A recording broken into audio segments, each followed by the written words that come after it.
Ciao a tutti, buon pomeriggio, buongiorno o buonasera da una piovosissima Roma. Sta piovendo a dirotto e non sembra smettere a breve. Come state? Si vedono tutti i vostri messaggi sullo schermo. La mia intenzione è quella di lasciare la chat per tutta la durata della diretta. Devo trovare un modo perché non interferisca con la presentazione sullo schermo, perché mi piace l'idea che ci siano sempre i commenti sullo schermo. Più che altro perché poi, finita la diretta, quando la diretta diventa un video, uhm, diciamo classico sul canale, questa chat sparisce e diventa la sezione dei commenti, che però parte da 0. E quindi mi dispiace che si perdono tutti i messaggi, perciò vorrei lasciarli sempre sullo schermo così rimangono. Lascerai il motorino per comprarti una barca? Speriamo di no. Però sì, diciamo che non è molto sicuro andare con il mio motorino, perché è molto piccolo e le ruote sono piccole e ho paura di scivolare. Quindi non prendo il motorino quando piove così tanto. Allora, Katrin parte lunedì per Milano. Ah-ah, per le Olimpiadi. Bene, buon viaggio. Allora, avete visto la cerimonia di apertura delle Olimpiadi ieri? Ieri sera? Poi magari se l'avete vista ne parliamo alla fine. Allora, vorrei iniziare oggi da un vostro messaggio, da una vostra email. L'altra volta avevo lasciato l'email di Orazio alla fine, però oggi invece voglio partire con una delle vostre email. Allora vediamo come organizzare qui. Allora così si legge tutto. Perfetto, perfetto. Allora, vi ricordate la scorsa volta, sabato scorso, uno studente, uno di voi, Orazio, aveva lanciato questa proposta di, scrivere o di pensare ad una parola che vi accompagna nel vostro percorso di studio o comunque una parola che in qualche modo segna il vostro rapporto con l'italiano. E quindi oggi abbiamo un'altra testimonianza, un racconto che ci ha mandato Nadia dalla Grecia. Quindi grazie mille Nadia per aver mandato questa email, che sono molto contenta di condividere con tutti voi, ovviamente con il permesso di Nadia.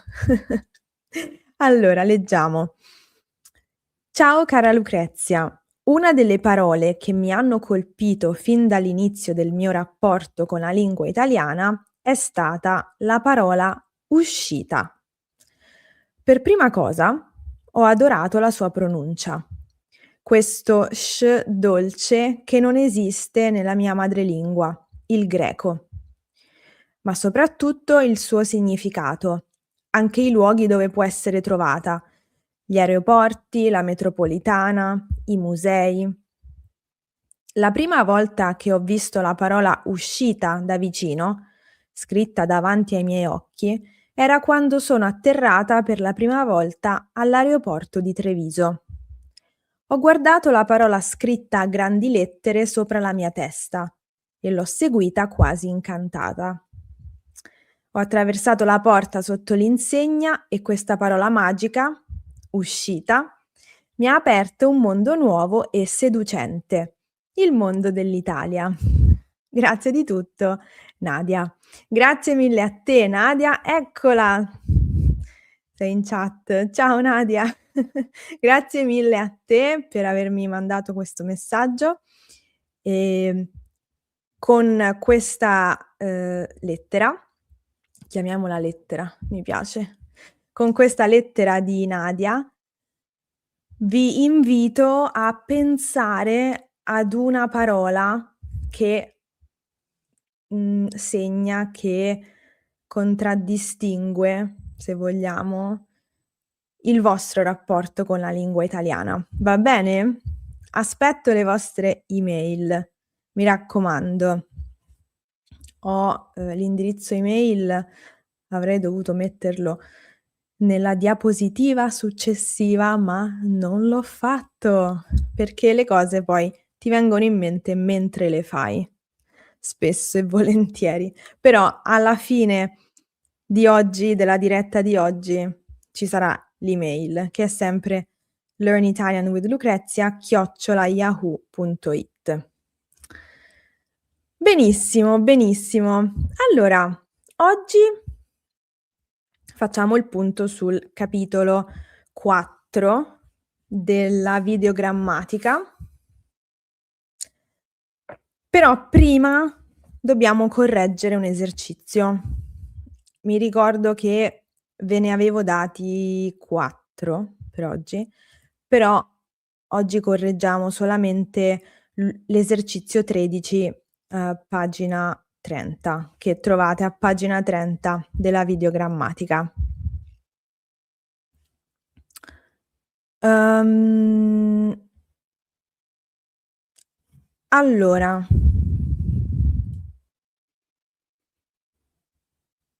Allora l'uso di "ne" lo affrontiamo quando arriviamo al capitolo su "ne". Non voglio anticipare troppo, ma se hai bisogno di spiegazioni subito, trovi tanti video sul mio canale in cui spiego l'uso di "ne". Quindi se ti servono subito le spiegazioni, le puoi trovare sul mio canale. Mentre per il gruppo di studio dobbiamo aspettare un pochino, perché la particella "ne", è il capitolo 26. Quindi oggi siamo al quarto capitolo, perciò c'è un po' da aspettare. Voglio fare una cosa sequenziale. Non le ho ricevute. Devo controllare forse nella cartella spam.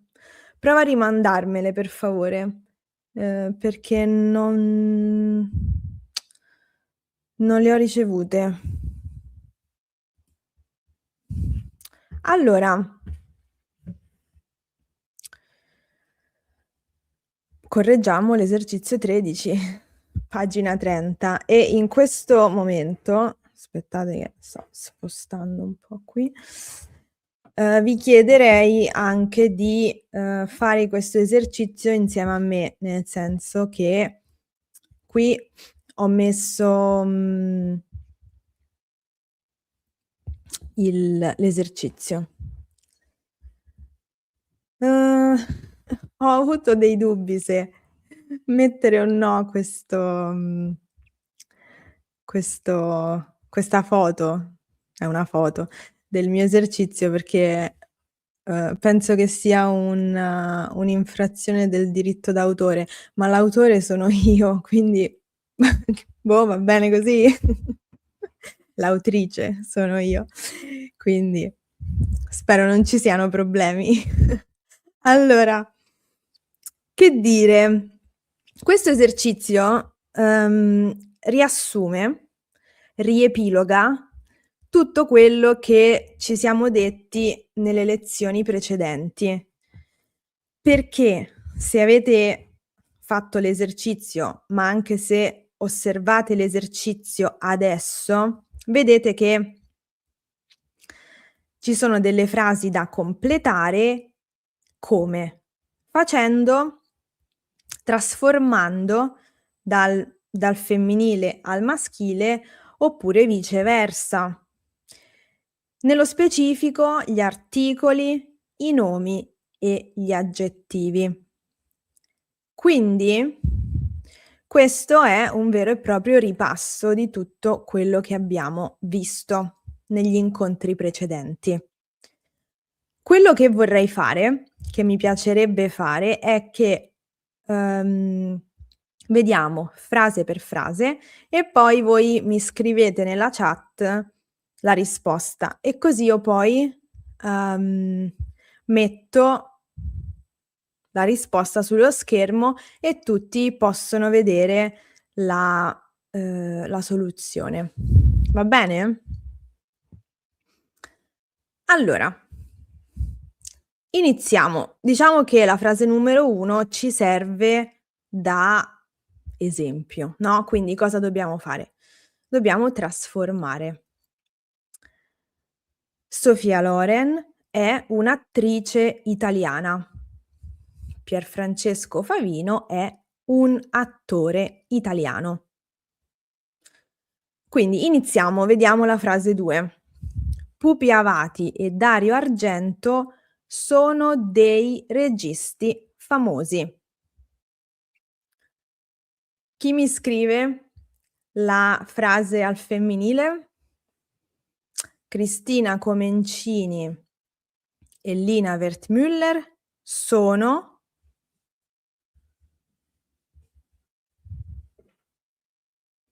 esattamente delle registe famose. Perfetto. Devo spostare la chat? Sì, la sposterò quando arriviamo alla frase 8. Benissimo. Vedo che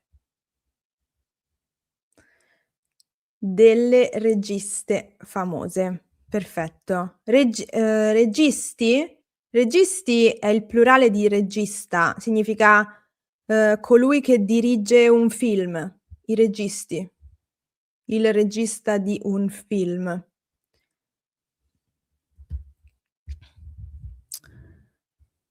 Benissimo. Vediamo la frase numero 3. Federica Pellegrini è una nuotatrice abile. Gregorio Paltrinieri è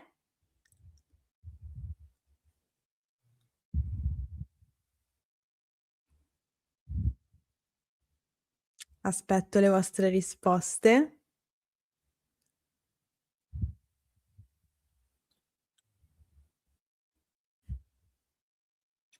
Esatto. Un nuotatore abile. Qui abbiamo l'aggettivo abile che termina in "e", quindi era il gruppo 2, perciò non cambia. Benissimo. Possiamo andare velocemente allora.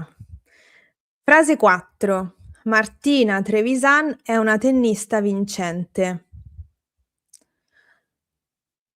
Qui una curiosità vi voglio dire, perché magari poi mi escono fuori i racconti di quando scrivevo il libro. Io quando ho scritto la bozza del libro, quindi nel 2023, io qui avevo scritto Jasmine Paolini, ma poi quando mi è stata corretta la bozza è stato cambiato anche questo nome, non so perché. Ma io avevo scritto Jasmine Paolini. Avevo previsto il futuro. Al maschile Jannik Sinner è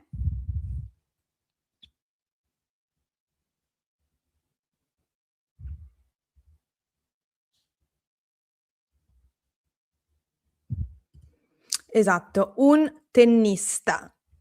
Scusate, è andata via la voce. Un tennista vincente. Perfetto. Allora, avevo visto una domanda sul fatto di okay, se si può dire sono registi senza, l'articolo partitivo. Sì, non è sbagliato. Mhmm, Nella lingua che parliamo tutti i giorni non è sbagliato dire: "Loro sono registi famosi". Va bene. Uhm, In questo caso ovviamente per l'esercizio abbiamo bisogno di questo, articolo partitivo per esercitarci. Uhm, diciamo che io vi consiglio di metterlo, però se non lo mettete non è sbagliato. Perfetto, andiamo avanti. Frase 5. Dacia Maraini è una scrittrice stimata. Alessandro Baricco è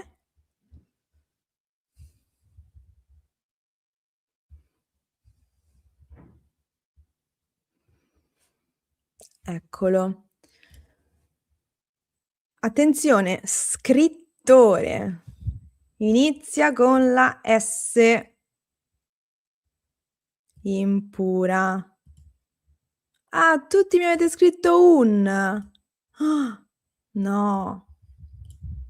Uno, esatto, uno scrittore stimato. Uno scrittore stimato. Perché? Perché scrittore inizia con la S SC, no, quindi S più consonante. Quella che se leggete anche una grammatica più classica, ehm, si chiama S impura, come commentava qualcuno la scorsa volta, vi ricordate?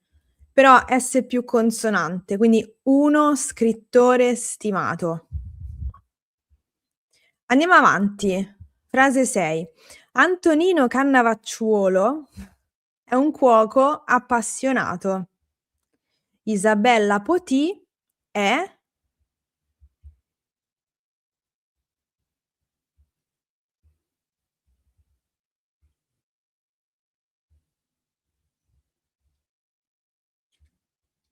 eccola, una cuoca appassionata. Perfetto. Una. Benissimo. Adesso devo vediamo, rimpicciolire. Eccoci, forse così. Allora, forse la 7 ancora si legge. Donatella Versace e Miuccia Prada sono delle stiliste creative. Al maschile, Giorgio Armani e Valentino Garavani sono qui ovviamente avevo scritto il presente perché erano ancora con noi. Adesso potremmo dire erano, purtroppo, perché li abbiamo persi entrambi. Quindi al femminile come diventa? Al maschile, scusate, come diventa?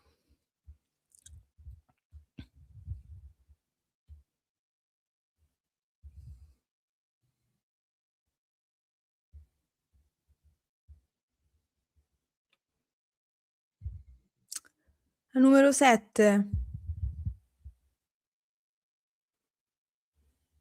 Eccoci, eccoci. Degli stilisti creativi. Quindi al femminile delle stiliste creative, al maschile degli stilisti creativi. Okay? Anche qui perché degli? Perché stilisti, S più consonante al maschile. Perfetto. Adesso qui devo fare così. Frase 8: Caravaggio è un pittore rivoluzionario. Al femminile, Artemisia Gentileschi è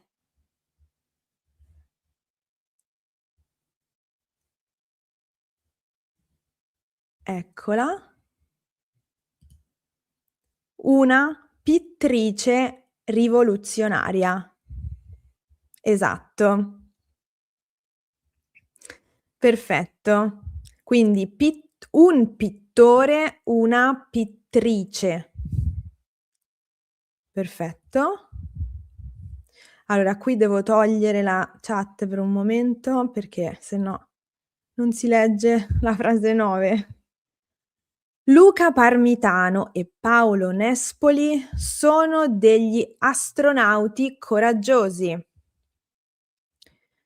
Femminile, Samantha Cristoforetti e Antea Comellini sono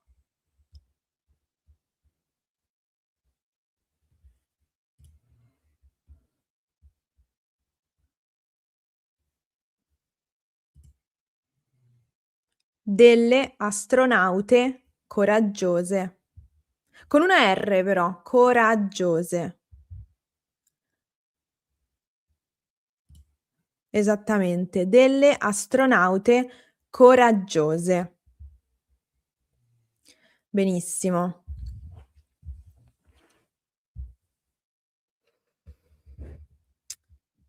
Poi l'ultima frase: Gali è un cantante di successo. Al femminile, Malika Ayane è qui ho fatto un po' a trabocchetto l'esercizio, perché qui è da cambiare solamente l'articolo. Esatto. Uhm, eccola.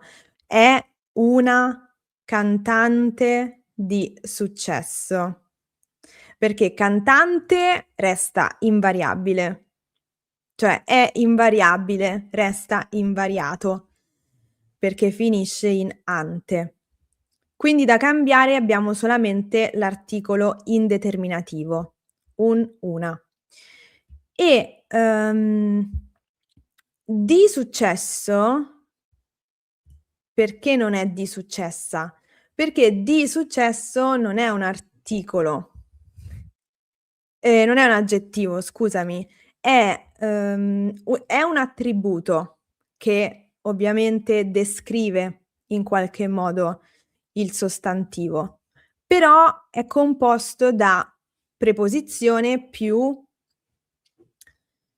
nome, più sostantivo e quindi in questo caso rimane così com'è, di successo, significa che ha successo. È una forma implicita, senza il verbo. Quindi qui non cambia. Quindi è una cantante di successo. Esatto. Perfetto. Allora io direi che ci siamo. Direi che ci siamo.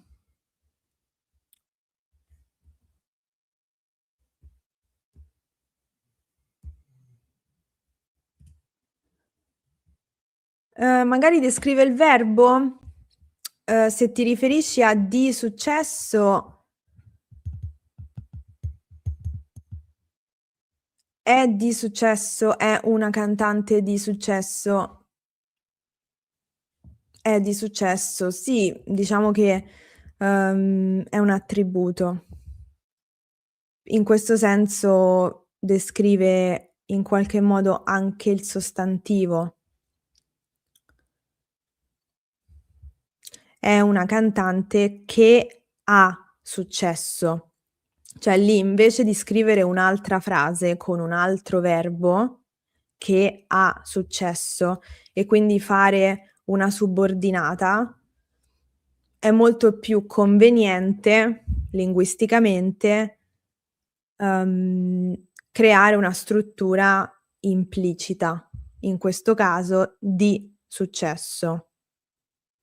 E così si evita la subordinata.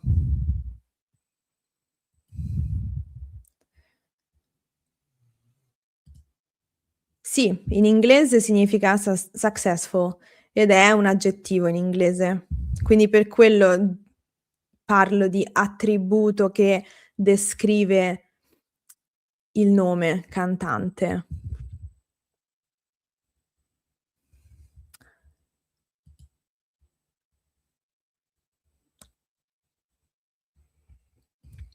Si può dire anche cantatrice? Si può dire cantautrice, che è una parola che fonde cantante e autrice. Che significa? Significa che la persona è allo stesso tempo cantante e autrice delle sue canzoni.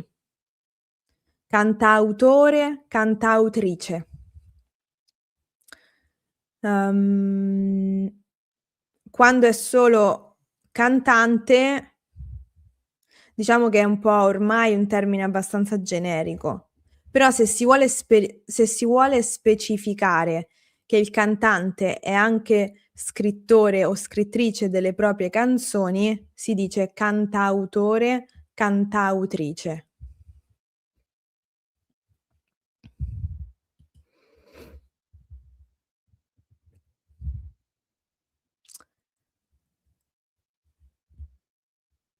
Allora, perfetto. Io direi che, siamo pronti per andare avanti.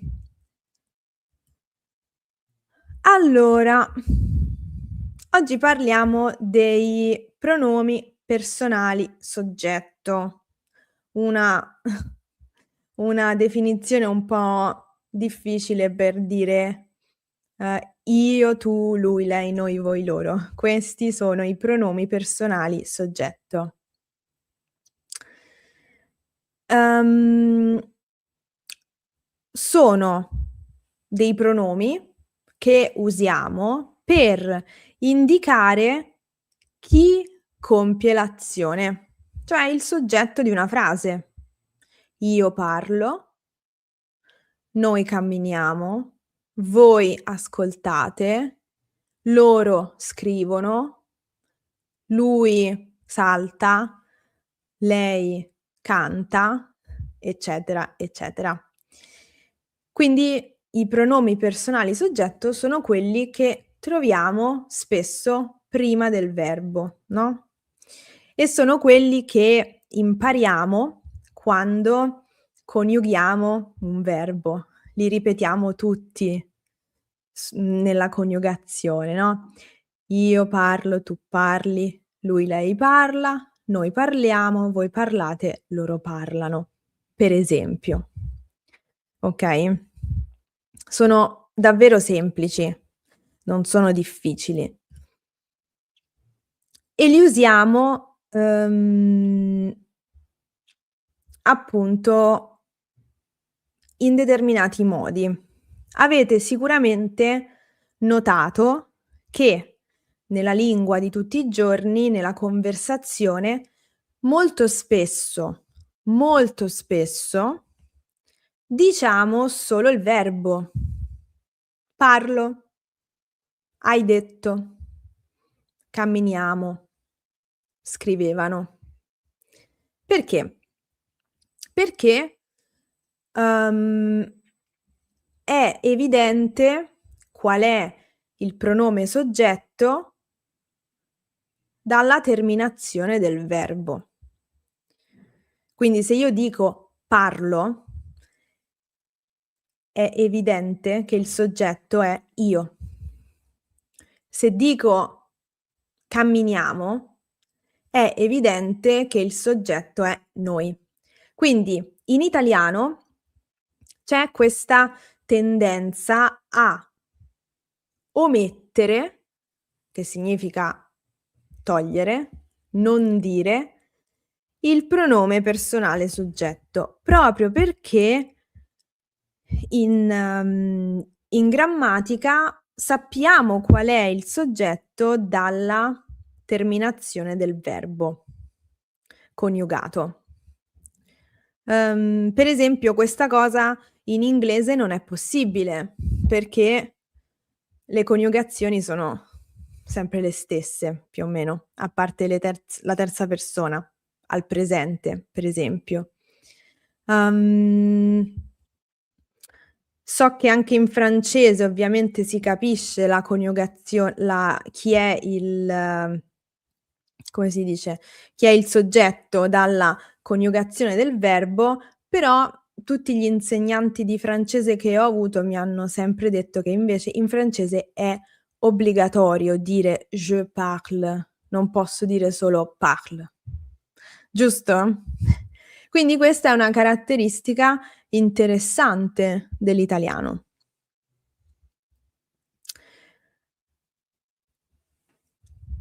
Anche in spagnolo, esatto. Stavo proprio per dire, penso che anche in spagnolo sia come in italiano. Grazie Susi per la conferma.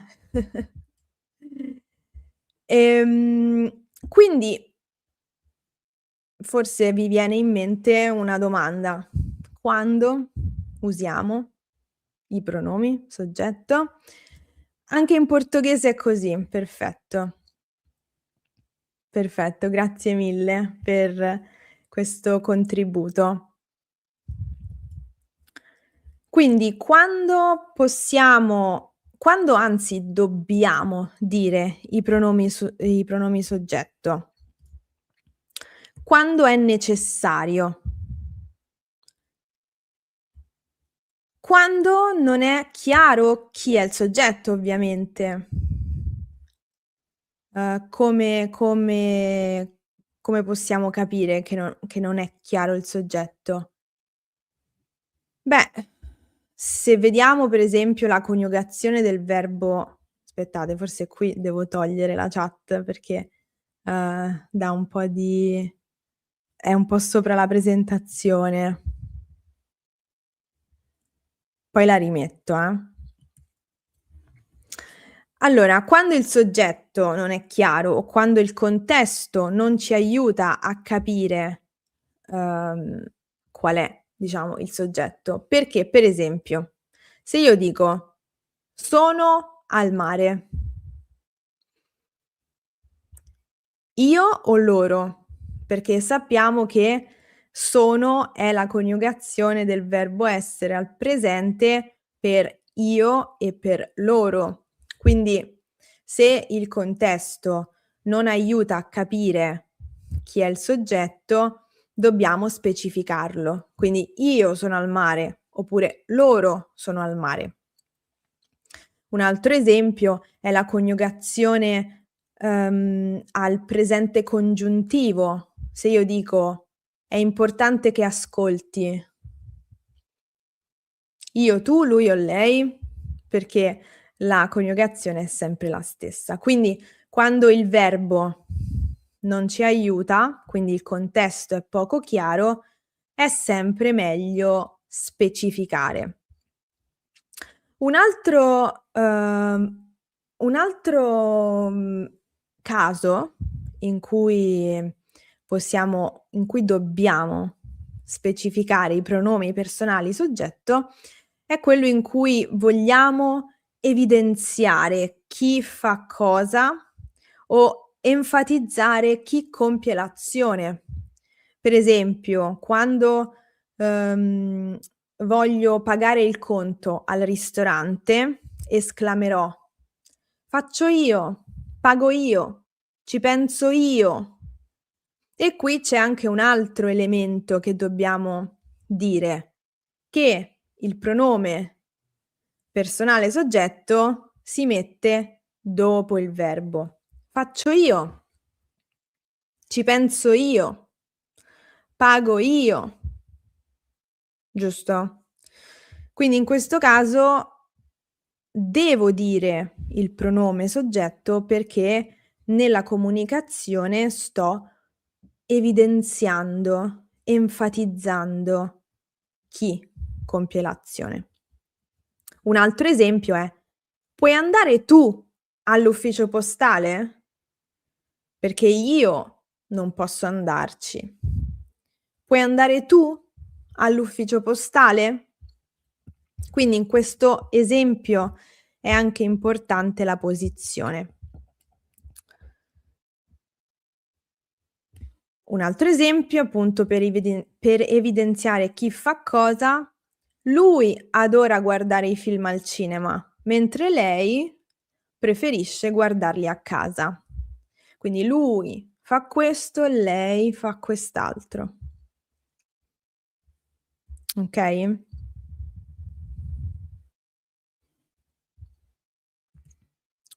Quando è necessario usarli? Anche dopo le parole, gli avverbi anche, pure, neanche, nemmeno, neppure e almeno.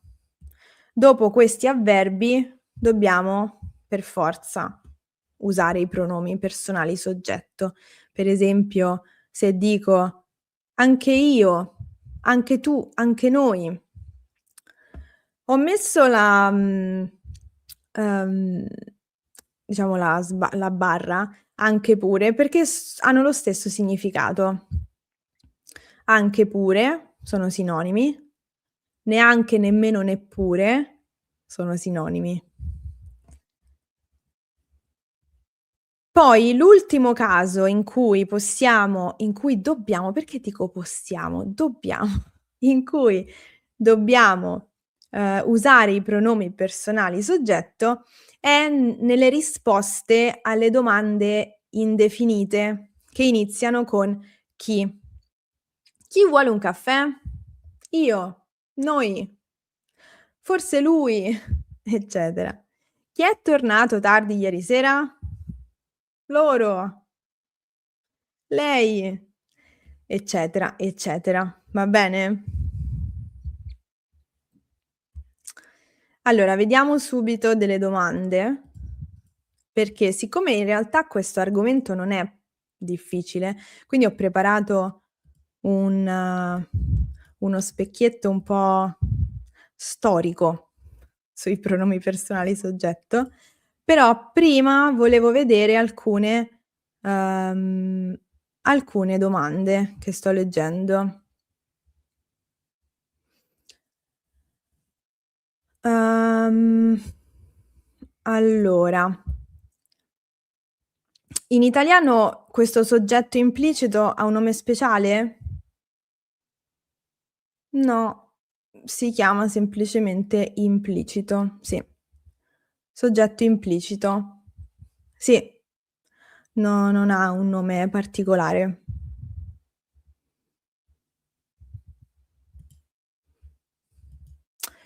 Ma se sto parlando con te, posso dire: "Puoi andare all'ufficio postale?" Senza dire tu? Volendo sì, però manca quella contrapposizione, perché se io dico: "Puoi andare tu all'ufficio postale?" Molto probabilmente la frase prima è: "Ho tanto lavoro da fare, non posso più andare all'ufficio postale. Puoi andarci tu?" Quindi dipende sempre molto dal contesto. È assolutamente possibile dire: "Puoi andare all'ufficio postale" senza il tu, però cambia un po' la conversazione, secondo me.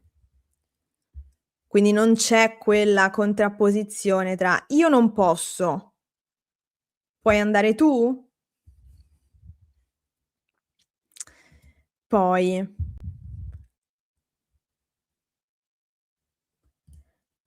i pronomi personali soggetto si trovano sempre dopo il verbo? Per esempio, posso dire: "Io pago?"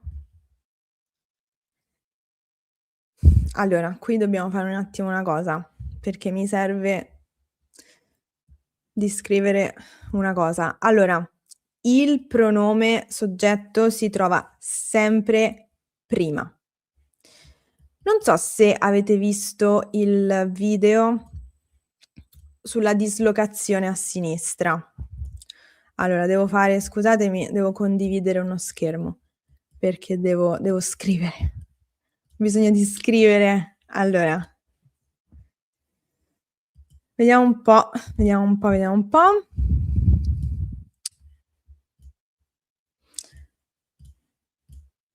Eccoci. Allora, si vede il documento? Allora, forse così è troppo, così. Okay. Allora, se, avete visto il video sulla dislocazione a sinistra, sapete già che l'ordine basico della frase in italiano è soggetto, verbo, oggetto, che può essere indiretto o diretto, non ci interessa in questo momento. Questo è l'ordine basico di tutte le lingue neolatine in realtà. Quindi in italiano, se devo costruire una frase da zero, con un ordine basico e direi anche neutro dal punto di vista del significato, inizio con il soggetto, poi proseguo con il verbo e con l'oggetto. Quindi per riprendere il tuo esempio, io pago, se io dico: "Io pago il conto", questo è l'ordine. Aspetta, lo devo mettere più grande.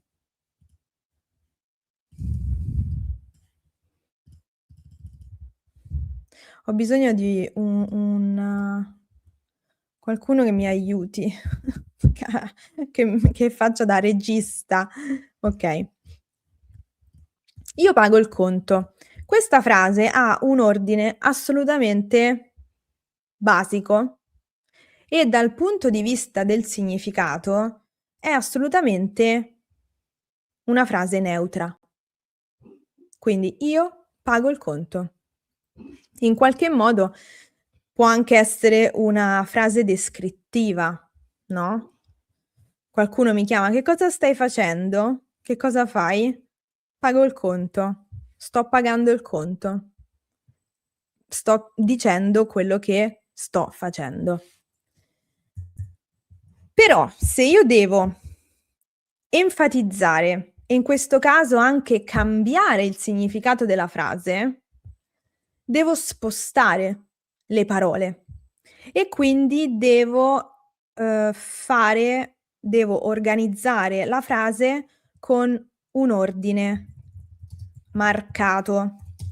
L'ordine marcato della frase è tutto ciò che non è ordine basico, okay?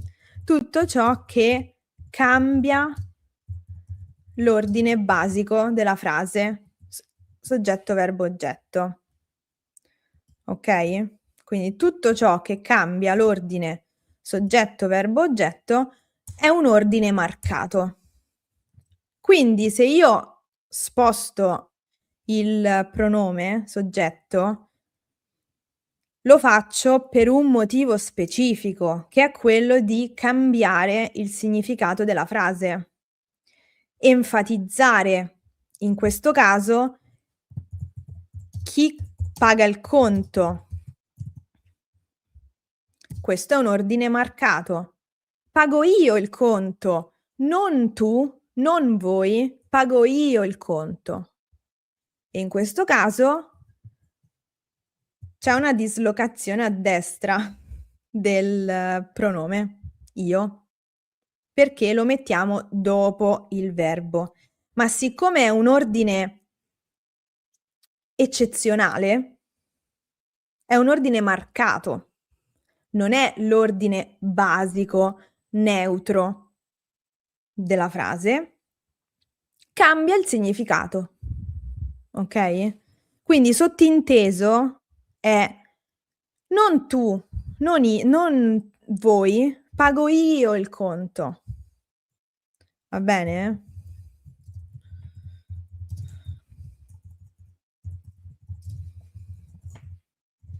Quindi, per tornare alla tua domanda, posso dire io pago, però è un altro contesto, è un'altra situazione. Va bene?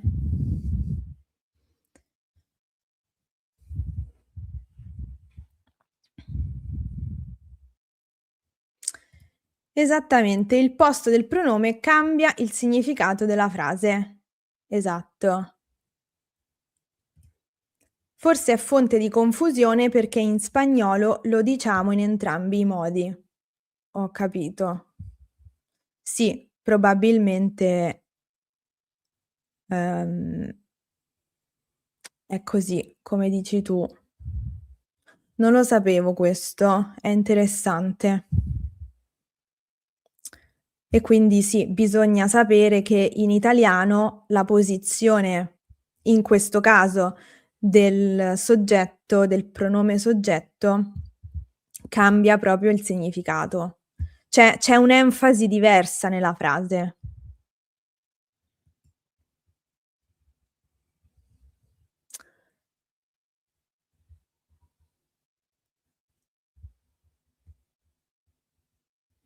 Esatto, un altro esempio è offro io. Esattamente. Grazie a te per la domanda. Grazie mille a te. Il conto lo pago io. Sì, qua anche è una cioè addirittura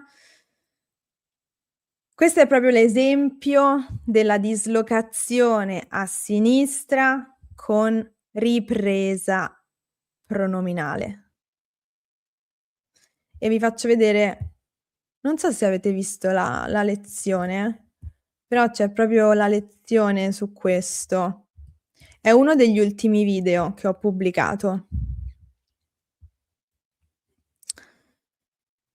Perfetto. Allora, avevo visto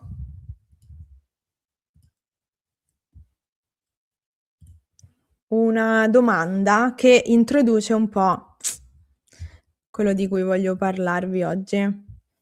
Ci sono ancora persone che usano i pronomi egli e ella? Allora, grazie per la domanda, perché mi dai proprio, come dicono nel calcio, un assist per parlare di questo q allora, non so se qui devo togliere la chat, perché se no non si vede.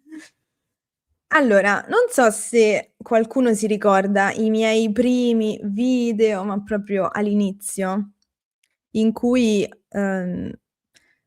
spiegavo alcuni verbi molto comuni in italiano e li coniugavo. Nella coniugazione di quei video dicevo: io, tu, egli, ella, noi, voi, essi, esse.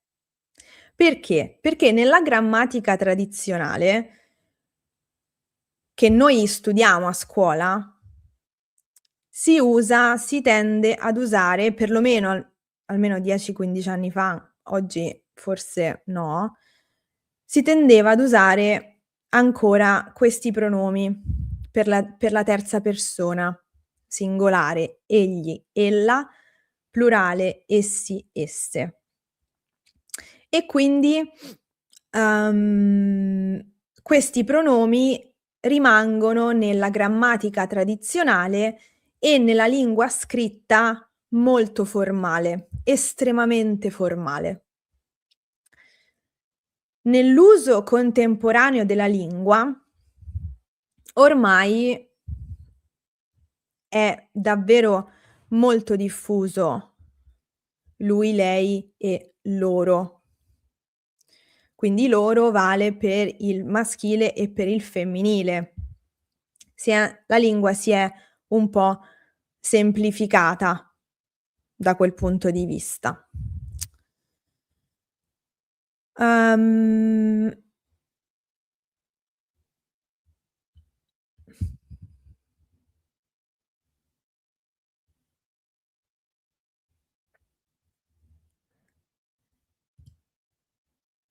Aspettate. Mi ricordo l'uso di egli o ella quando studiavo a scuola 45 anni fa. Sono troppo vecchio. No. No, perché anche quando andavo a scuola io, nelle coniugazioni dei verbi, dovevamo imparare egli, essi. E anche quando studiavamo la storia, Napoleone fece, egli si usavano tantissimo. Poi però, perché sono sempre stati associati a un uso della lingua grammaticalmente corretto e sostenuto, formale, elegante. Perché? Perché lui, lei, loro in realtà sono in origine i pronomi indiretti, che tra l'altro ancora oggi usiamo, no, a lui, a lei, a loro, no, quindi esattamente, hanno fatto questo passaggio che è una semplificazione un po' della lingua. Sono diventati soggetto. E infatti egli, ella, essi, essa si possono usare soltanto come soggetto. Questo è corretto, perché come oggetto indiretto, per esempio, c'erano lui, lei, loro. Però poi nell'uso della lingua sono diventati soggetto, anche soggetto, e quindi oggi nell'uso contemporaneo della lingua è così. Infatti, nelle grammatiche per stranieri, quindi di italiano come seconda lingua, c'è solo lui, lei, loro. Ma se voi prendete una grammatica che si usa nella scuola italiana, per esempio, questa è una grammatica, guardate che mattone. Questa in particolare era di mia sorella, l'ha usata al liceo. Perché noi studiamo la grammatica al liceo, la grammatica italiana, l'analisi logica, l'analisi grammaticale, con tutta l'analisi delle frasi, delle subordinate, eccetera, eccetera. Se voi andate a vedere, sono menzionati anche egli, ella, essi, esse. Quindi perché sono menzionati anche questi, che nella lingua comune non si usano più? Perché comunque nella lingua molto formale si usano, esistono. Anche se leggete dei romanzi, i classici della letteratura, potete trovare egli, ella, essi, esse. Quindi esistono, ci sono. Però è anche vero che nella lingua di tutti i giorni, nella lingua contemporanea, dire egli suona un po' troppo.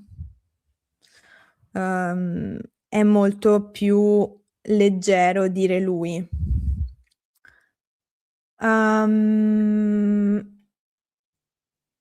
Vi voglio leggere, proprio tratto da questa grammatica qua, un po' la storia di questi pronomi, perché in realtà questo dibattito, i dibattiti linguistici ci sono sempre stati, dai tempi di Dante ai tempi più recenti con Manzoni. Ed è effettivamente Alessandro Manzoni, l'autore dei Promessi Sposi, che sancisce l'uso di lui, lei, loro come pronomi soggetto. in quello che poi sarà l'italiano contemporaneo. Ma questa disputa tra la lingua parlata e la lingua grammaticalmente corretta c'è sempre stata. Ehm, soprattutto in questo caso nello specifico scusate mi sto, distraendo. Questi caratteri venivano usati in libri antichi come la Divina Commedia di Dante? Allora, non esattamente nella Divina Commedia, ma, un po' dopo Dante, infatti adesso leggiamo. Si legge abbastanza? Forse così? Va bene, ve lo metto forse un po' più grande. Dalla seconda metà del 300 un po' in poi c'è questa, come dire, lotta tra la grammatica tradizionale e chi sosteneva l'uso della lingua parlata, no, più comune. E appunto questi pronomi sono sempre stati oggetto di dispute linguistiche. Leggiamo.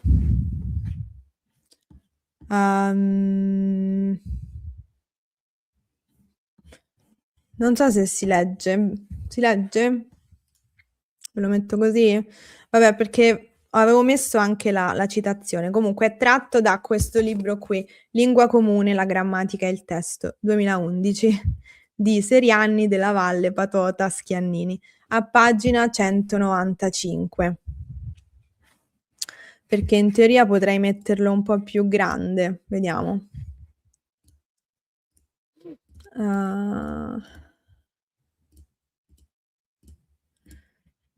Devo solo trovarlo.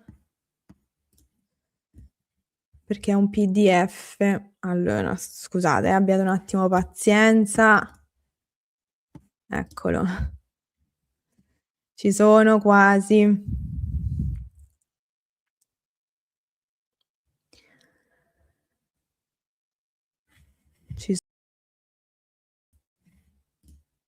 Oh, adesso sì che si legge. Allora, inizio da qui, anche i grandi scrittori. Anche i grandi scrittori italiani e da molto tempo usano lui, lei e loro in funzione di soggetto. Eppure, a lungo, dal Cinquecento in poi, i grammatici ne hanno condannato l'uso e ancora oggi si trova qualcuno che lo sconsiglia, almeno nella lingua scritta. Nel parlato, tuttavia, quest'uso è sempre esistito e la differenza affonda le radici nella storia della lingua e della grammatica italiana. La lingua fiorentina del Trecento, che con Dante, Petrarca e Boccaccio divenne il modello dell'italiano letterario, aveva diverse forme per il pronome soggetto di terza persona, ma non lui, lei, loro. Quindi con la domanda, no? Che chiedevi se nella Divina Commedia c'era l'uso. No, ancora no. È nella seconda metà del 300, fine 300, dopo inizia il dibattito e diciamo iniziano a vedersi lui, lei, loro. Soltanto dopo il 300 questi pronomi cominciano a essere usati come soggetto, in Toscana e fuori. Ma siccome erano assenti, questo è molto interessante, l'episodio 3 della scusate, sto facendo dei salti. Nell'episodio 3 di Come nasce l'italiano cominciamo a parlare di Dante, quindi questo punto ci interessa molto. Siccome erano assenti, lui, lei, loro, dalla lingua trecentesca, presa come riferimento del perfetto scrivere, furono considerati errori e presto abbandonati dagli scrittori. Intanto, lui, lei e loro, come soggetto, continuavano a vivere e a diffondersi nell'uso informale, soprattutto nel parlato. Chi per primo tra i letterati li riabilitò fu Alessandro Manzoni, convinto della necessità di rifarsi al parlato anche nella lingua scritta, non esclusa quella letteraria. Nella revisione linguistica dei Promessi Sposi, Manzoni eliminò largamente egli ed ella, sostituendoli con lui e lei. Da allora è passato oltre un secolo e mezzo e questi pronomi si sono guadagnati uno spazio linguistico sempre più vasto. Quindi nell'italiano contemporaneo, ma ci sono sempre stati lui, lei e loro come pronomi soggetto. Questo ho pensato di raccontarvelo perché sono curiosità che secondo me sono interessanti. Perfetto. Ho messo anche un'altra in realtà un'altra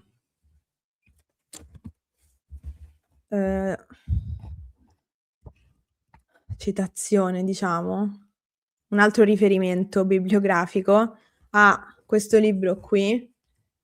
Se siete interessati alla storia della lingua e della grammatica, vi posso consigliare di leggere questo. Breve grammatica storica dell'italiano di Paolo d'Achille, in cui si riprende appunto questo discorso e si dice che il loro uso in funzione di soggetto, quindi l'uso di lui, lei e loro, messo fortemente in rilievo, si sviluppò a Firenze già nel corso del Trecento. Ma la censura a cui fu sottoposto dalla tradizione grammaticale ne ritardò per secoli l'uso nelle scritture letterarie. Quindi questa è una parte in cui parla proprio della storia dei pronomi a pagina 92. E questo è anche molto interessante. È una dei miei riferimenti per la bibliografia della serie Come nasce l'italiano. Benissimo. Qui abbiamo l'email che vi dicevo prima. Allora, prima di salutarci, a meno che voi non abbiate delle domande, vi metto sullo schermo i compiti per la prossima volta.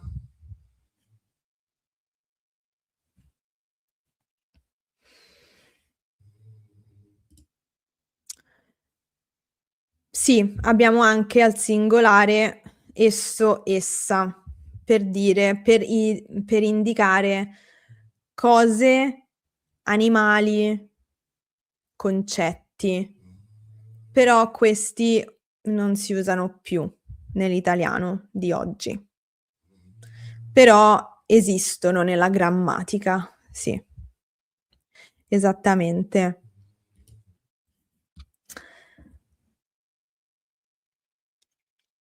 Allora, per la prossima volta che iniziamo a vedere il presente indicativo, quindi gli usi del presente, non lo so, vediamo. Non penso però di soffermarmi troppo sulla coniugazione. Vediamo. Secondo me è più, interessante vedere insieme gli usi di questi elementi grammaticali, perché alla fine la coniugazione è una questione di memoria. Bisogna impararla e basta. Però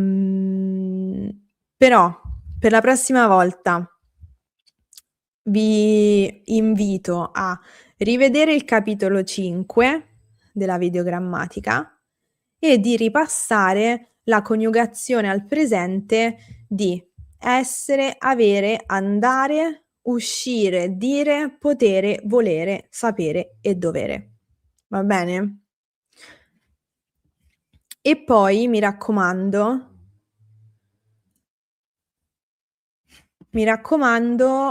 la questa è la mia email a cui potete scrivere le vostre storie, i vostri racconti per raccontarci, per condividere con noi una parola, no, la storia di una parola che segna il vostro percorso con l'italiano e il vostro, diciamo, rapporto. Va bene? Quindi aspetta che lo così si vede bene. Questa è la mia email. Mi raccomando, nell'oggetto per favore scrivete presentazione diretta, perché così, uhm, so che cos'è, perché purtroppo a questo indirizzo ricevo veramente, veramente tanto spam e quindi devo in qualche modo, uhm, capire chi scrive. Benissimo. Allora se avete delle domande scrivetele pure nei commenti.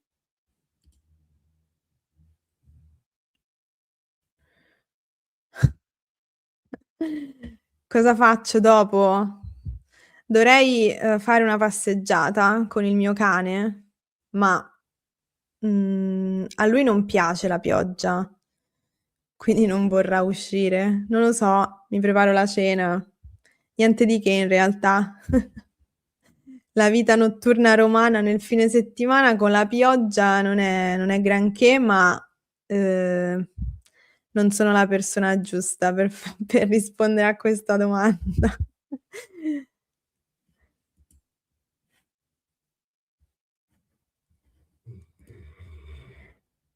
C'è stato un momento in Italia quando lei, è stato vietato?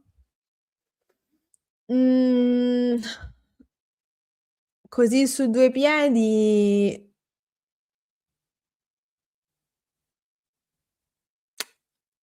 mi viene da dire forse quando è stato, diciamo, spinto il voi, se non sbaglio nel periodo del ventennio fascista. Però devo un attimo ripassare perché non mi ricordo esattamente. Però sì, credo che venisse imposto più l'uso del voi al posto del lei. Però non prendetela come un'informazione certa questa, perché non mi ricordo esattamente.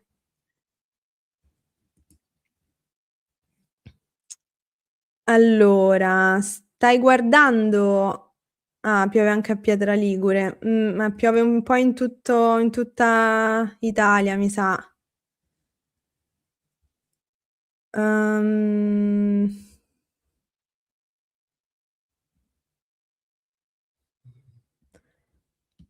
allora vediamo un po'.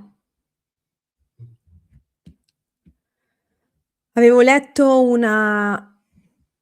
eccola, non la ritrovavo, una domanda sulle Olimpiadi. Allora, le guardo e non le guardo, cioè ce l'ho in sottofondo in TV, perché sicuramente tutta la prossima settimana guarderò alcune gare. Durano fino al 22 le Olimpiadi, quindi ci sarà tempo per vederle. Però siccome mi piace tenere la TV accesa come sottofondo quando lavoro al computer, e allora tengo le Olimpiadi, così le guardo. Tu? Voi? Le state guardando?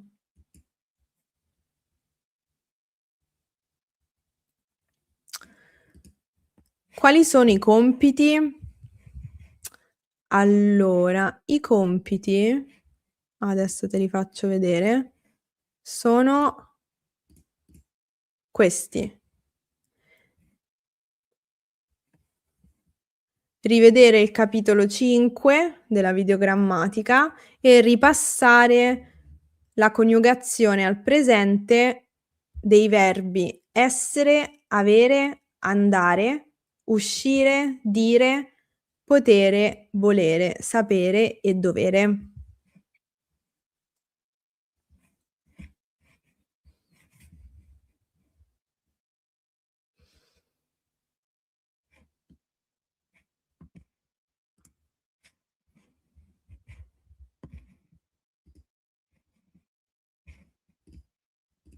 Mi sono persa, non mi trovavo più. Dove sono? Eccoci. Allora, grazie mille per aver deciso di diventare dei membri del canale. Grazie davvero, grazie per i super sticker. Grazie di cuore. Uhm, allora, la cerimonia è stata bellissima. Sì, devo dire che tutto sommato è stata molto elegante, mi viene questo aggettivo da usare.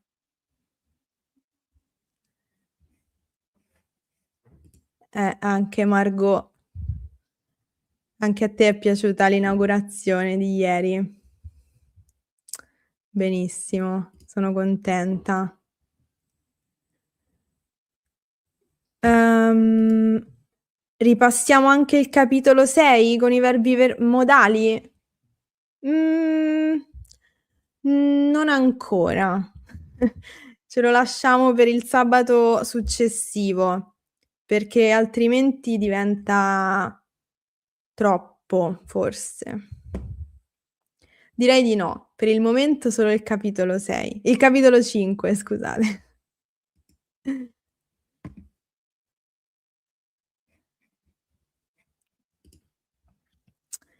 Grazie mille a te Diana, sono contenta che ti sia piaciuta questa diretta, grazie mille.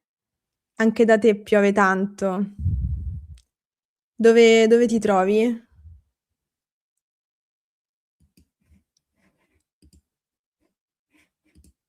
Grazie mille per tutti i super sticker, davvero, siete troppo gentili.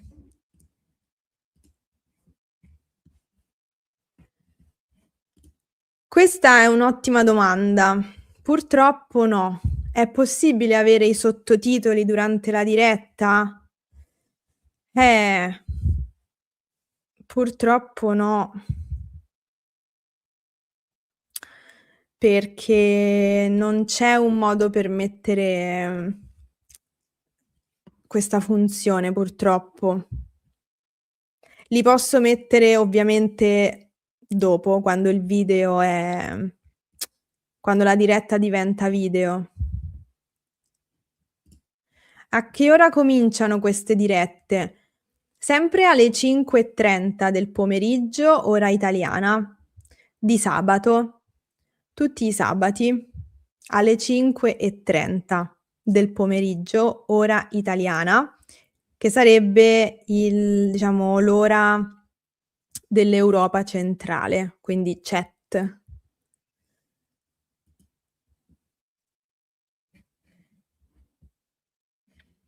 Ah, in Colombia Diana sei, ho capito, quindi anche in Colombia piove. Anche a Seattle sta piovendo. Eh sì, non ci lascia più questa pioggia purtroppo. Esattamente 17:30 ora italiana di sabato. Perfetto. Grazie mille Isabel per il super sticker. Grazie. dopo la diretta per rivederla ci saranno i sottotitoli. Esatto. Esattamente. Benissimo. Io vi ringrazio molto per esservi collegati oggi. Che dire, siete sempre molto partecipi anche nella chat e quindi questo mi fa davvero molto, molto piacere. E che dire, allora questa settimana che sta per iniziare ci sarà un altro video per gli abbonati, un'altra canzone. Ancora devo decidere quale canzone analizzare. Poi mercoledì ci sarà l'episodio 3 della serie Come nasce l'italiano. E quindi se ancora non avete visto i primi 2 episodi, recuperateli prima dell'episodio 3 e poi ci rivediamo qui sabato prossimo per un'altra diretta. Va bene? Allora, io vi auguro un buonissimo proseguimento e ci vediamo presto. Buon fine settimana. Ciao. Ciao a tutti.